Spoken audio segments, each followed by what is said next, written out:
একই অর্গানাইজেশনে চাকরি করতাম।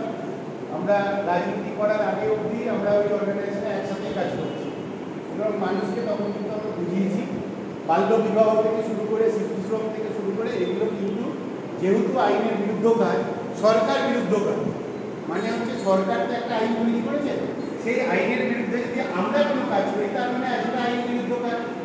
তাহলে আমাদের ক্ষেত্রে একটা জিনিসই মাথায় রাখতে হবে, এই জিনিসগুলোকে আমরা কিন্তু করব, কারণ আমরা তথাকথিত যারা নাগরিক রয়েছি তারা সবাই একটা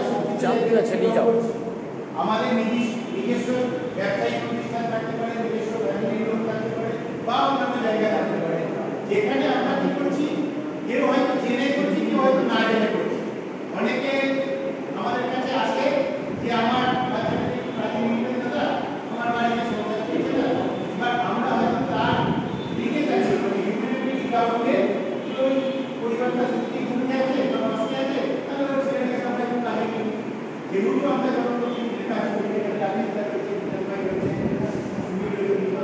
বা তোমরা যারা রয়েছে আমরা চিন্তা করি মানুষের পাশে থাকবার, তাহলে মানুষের পাশে থাকার এটাও একটা জায়গা যে আমি তাকে কাজ দিয়ে অন্তত আমি পাশে থাকি। কিন্তু আমাকে সেই জায়গাটা একটু মাথায় রাখতে হবে, আমি যে একটা কাজে গেলাম সে আদৌ 18 বছরের মধ্যে হয়তো, কারণ আমার নিচে বলে কোনোভাবে 18 বছরের নিচে কোনো ছেলে বা মেয়েকে আমি আমার বাড়িতে হোক আমার ব্যবসায়িক প্রতিষ্ঠানেও আমি কাজ করাতে পারি।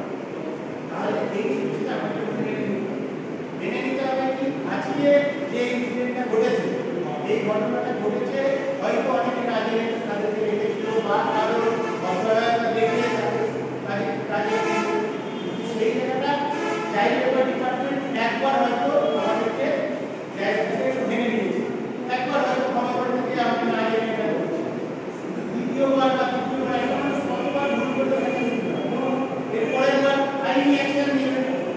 এটা কি হবে, তাদের যে ছেলেগুলো আমার কাজ করছে তাদেরকে মনে নিয়ে রাখা হবে, আর যে প্রতিষ্ঠানে কাজ করছে সেই প্রতিষ্ঠানের উপর কিন্তু আইনি ব্যবস্থা নেবে।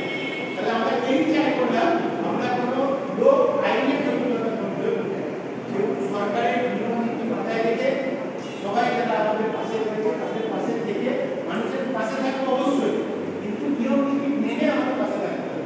সেই ছেলেটা বা মেয়ে, সেই মেয়েটাও যদি আমার বাড়িতে কাজ করে তাহলে কিন্তু আমাকে মাথায় রাখতে হবে।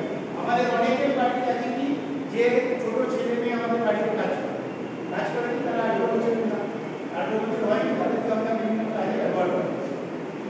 সে হয়তো বাসন মাজছে, সে হয়তো কাপড় কাচছে, সে সেটি কাজ করে আবার চলে যাচ্ছে। সব থেকে ভালো উদাহরণ যদি তোমরা দেখতে পাও তাহলে যত বাড়ি আছে তাদের প্রত্যেকটা বাড়িতে দিদি বাড়ি আরো ভালো ওখানে মেয়ে যখন বিয়ে হয়, আমরা যখন কাজ করতে গেছিলাম তখন আমাদের জিজ্ঞেস করেছিল একটা মেয়ে সারাদিনে 1 ঘন্টায় কত বিড়ি বাঁধতে পারে, যতগুলো বিড়ি বাঁধতে পারে সেই অনুযায়ী সেই মেয়ের দাম, মানে টাকা মিলিয়ে ঘরের বউ, সে তার বয়স কিন্তু 18 বছর না।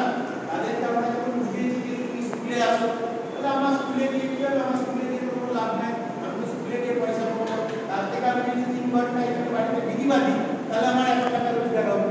সত্যি কথা আমাদের এরকম অল্টারনেটিভ কিছু নেই, আমি তো তাকে আয়ের সংস্থান দিতে পারছি না, আবার উল্টো বলে কাজও দিতে পারছি না, তাহলে তখন আমরা করতে পারছি না।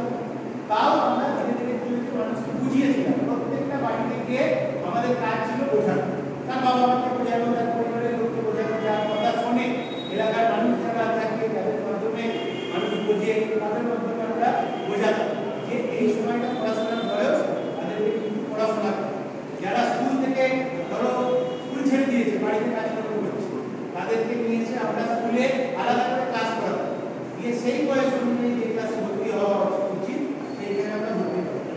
আমরা এখানে অতগুলো অব্দি যাবো, কিন্তু আমাদের যেটা নৈতিক কর্তব্য বা আমাদের যেটা মানুষের পাশে থাকার একটা কাজ সেইটা আমরা করবো। আমি হয়তো সাহায্য করবো, নিশ্চয়ই করবো, আমি তার পরিবারকে সাহায্য করবো, কিন্তু তাদেরকে ছোট বয়সে কাজে ইনভলভ করা এই জায়গাটা যেরকম মাথায় রাখতে হবে, তার সঙ্গে আরেকটা জিনিস মাথায় রাখতে হবে, বাল্য বিবাহ। এটাও কিন্তু এর সঙ্গে একটা বড় ইম্পর্টেন্ট জিনিস। অনেক বাচ্চা আছে যাদের অল্প বয়সে বিয়ে হয়ে যাচ্ছে, আমাদের এখানে প্রচুর এবার আছে যারা বাইরে কাজ করতে যায়, এটা আমাদের বড় সমস্যা। বাইরে আমাদের এখানে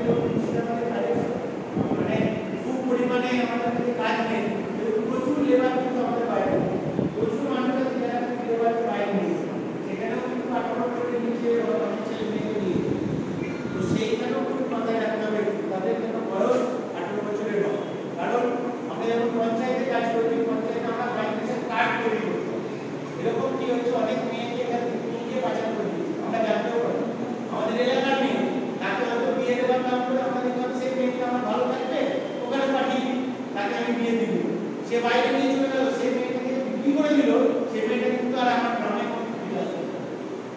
এই জায়গাগুলো এটাও দেখো, আমরা যখন পাশাপাশি কাজ করছি তার সঙ্গে আমাদের নৈতিক দায়িত্ব কিন্তু আমার সমাজটাকেও রক্ষা করতে হবে। রাজনৈতিক জীবন আলাদা, রাজনৈতিক মতাদর্শ আলাদা, কিন্তু তার পাশাপাশি তুমি যদি সামাজিক কাজকর্মগুলো করো, কারণ তার সঙ্গে রাজনীতি জড়িয়ে আছে। আজকে আমরা হয়তো সবাই রাজনৈতিক ব্যক্তি, আমরা রাজনীতির সঙ্গে যুক্ত আছি, একটা রাজনীতি সরকারে আছে, আমরা সেই রাজনীতি করে চলেছি, কারণ সরকারের সঙ্গে আছি বলে আমি হয়তো এরকম কথা বলছি। তাহলে আমাদের সরকারি নীতিগুলো মেনে আমাদের চলতে হবে। যেহেতু আমাদের সাথে যারা থাকে, আমাদের ভাই বন্ধু বান্ধব ব্যবসায়ী প্রতিষ্ঠান, আমরা চেষ্টা করি তাদেরকে অন্তত মানে সজাগ করে দেবো, সমাজ সচেতনতা তাদের মধ্যে। দেখো, এটা যদি কোনো ইনভেস্টার হতো তাহলে আজকে আমি সবাইকে নিয়ে নিতাম, কোনো ব্যাপার ছিল না। তাদের ভাইকে বলতাম সব একদম ইনভেস্টার আছে, সবাইকে এত ইনভেস্টার করে দেবো, আজকে ইনভেস্টার নিয়ে চলে যাবো। দেখা থাকতো ইনভেস্টার থাকতো, ভাবতা যে ইনভেস্টার ব্যথা করছে, তার মানে আমাকে সচেতন থাকতে হবে। আমি মনে হচ্ছে যে এই ব্যথা হয়ে যেত আমার এই জন্য এইভাবে হবে না, মানুষের নিজেদের মধ্যে মাথায় ঢুকতে হবে।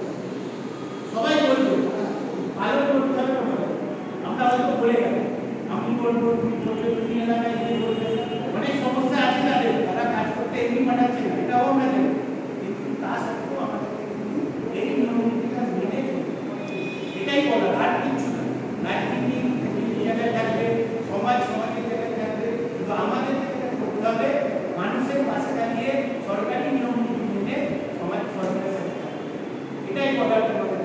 ধন্যবাদ আমার এই টিমকে, যেরকম একটা প্ল্যাটফর্মে আমাকে রেখেছে আমার নেতা রাঘব মুখার্জি, আমার বন্ধু প্লাস হচ্ছে আমার রাজনৈতিক আদর্শ সব কিছুই। আমি রাজনীতির মানুষ ছিলাম না, ও আমাকে জোর করে নিয়ে এসেছে রাজনীতি। মানুষের পাশে দাঁড়ানো, মানুষের সাথে থাকার কাজটা ও আমাকে বলেছে, এইটাই করার। আমি যখনই কোনো জায়গায় রেগুলার কিছু আমি চেষ্টা করি মানুষকে এই কথাটা বলতে হবে। ঠিক আছে, ভালো থেকো সবাই, সুস্থ থেকো আজকের দিনে। আর